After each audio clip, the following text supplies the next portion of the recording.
ఈ వారం big boss season 8 Telugu చాలా ఆకట్టుకుందండి, నిజంగానే చెప్పాలి.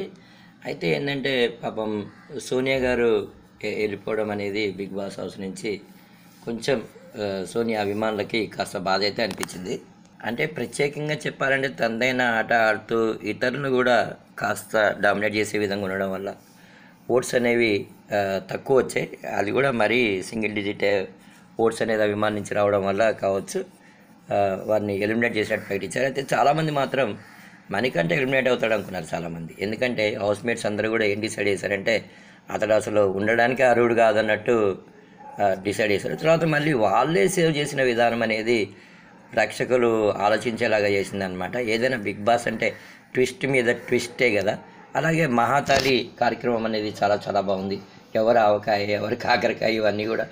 కాకపోతే ఏంటంటే నాగమణి కంటే ఇంకా డేంజర్ జోన్లో ఉన్నట్టు నాగార్జున ప్రకటించారు. అలాగే ఇంకా ఆసక్తికరమైన విషయం ఏంటంటే ఇంకా ఈ మిడ్ వీక్లో కూడా కొంచెం ఎలిమినేట్ అయ్యే ఛాయిస్ ఉంది ఎవరో ఒకరు అని చెప్పి నాగార్జున లాస్ట్లో వెళ్ళిపోతూ ట్విస్ట్ కూడా ఇచ్చారు మనకి. ఇక్కడ మనం చూస్తూనే ఉన్నాం. అయితే సోనియా కూడా మంచి ఆటే ఆడింది గేమ్. కాకపోతే ఏంటంటే ప్రేక్షకులకి నచ్చలేదు. ఎందుకు కారణం అంటే తన ఆటే కాకుండా ఇతరులను ప్రభావితం చేసే విధంగా కూడా తను ఆడుతుందని చెప్పి ఓట్స్లో తక్కువ వేశారనమాట. ఏదైనా మన సోనియా అభిమానులకు మాత్రం ఇది మింగుడు పడినటువంటి వార్తే.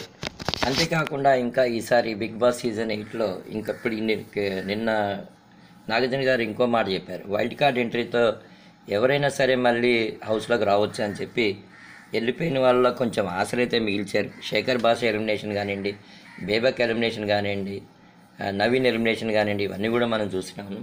మరి ఈ వైల్డ్ కార్డ్ ఎంట్రీతో మళ్ళీ ఎవరు హౌస్లో వస్తారా అని చెప్పి చాలామందికి ఆసక్తి అయితే నెలకొని ఉందండి. మళ్ళీ సోనియా కూడా వైల్డ్ కార్డ్ ఎంట్రీతో లోపలికి ప్రవేశించవచ్చేమో, అంటే కంప్లీట్గా ఎలిమినేషన్ అయినట్టు కాదేమో అనిపిస్తుంది నాకైతే.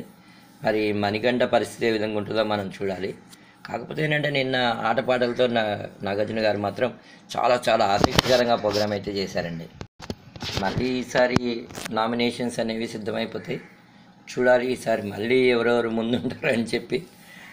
హౌస్ మేట్సే మణికంఠని మళ్ళీ సేవ్ చేయడం అనేది కాస్త ఆలోచించేలాగానే వేసిందండి. వాళ్ళే ఫస్ట్ వద్దని చెప్పారు.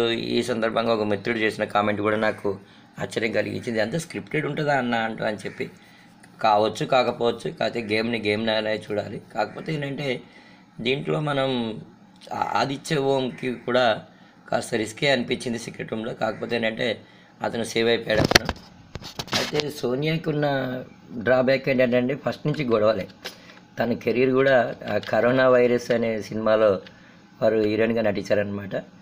అయితే పృథ్వీని నిఖిల్ని కూడా ఈమెనే డామినేట్ చేస్తున్నారని చెప్పే విధంగా కొంచెం టాక్ రావడం కూడా కాస్త అలా అనిపించింది అనమాట. కాకపోతే ఏంటంటే బిగ్ బాస్ సీజన్ 8 మాత్రం ఎంతోమందిని అయితే ఆకట్టుకుంటుందండి. చూడాలి ఈ వారం ఏం జరగబోతుందో. వైల్డ్ కార్డ్ ఎంట్రీతో మళ్ళీ ఎవరు హౌస్లో ప్రవేశిస్తారు అనేది మనం చూడాలి.